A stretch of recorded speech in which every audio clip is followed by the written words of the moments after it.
Right now, the biggest challenge is to release the game, but of course, when crafting the game, I think the biggest challenge and the biggest addition is Kuttenberg, a huge medieval city with thousands of NPCs.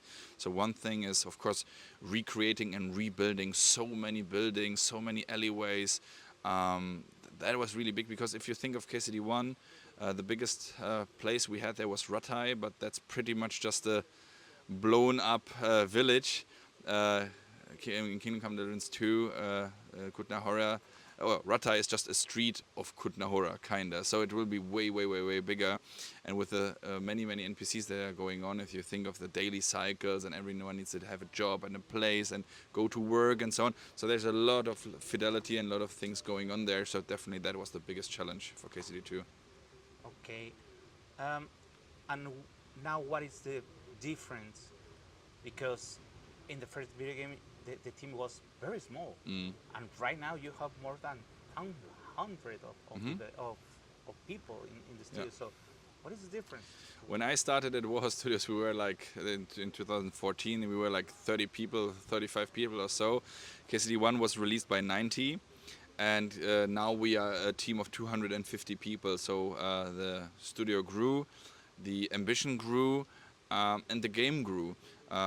KCD2 is not a revolution, so we stay very true to the roots, we stay very true to what makes KCD a great game or a great saga. But we wanted in KCD2 to make everything more streamlined, more accessible, more easy to pick up, but not dump it down or make it easy or something like this, but to just refine all the elements. So we took everything you know from KCD1, put it into KCD2 and try to upgrade it. Even the dice mini game got an upgrade, so yeah, just easier to pick up, but meanwhile maintain the fact that we have a huge community, a huge fan base. I mean, KCD's sold 6 million copies, so we also don't want to make them angry, so there needs to be really a balance between, yes, I feel right at home and I know all these people, I know what to do, versus, yes, I understand what's going on and I understand what's my mission and position and so on. So I hope we nailed that.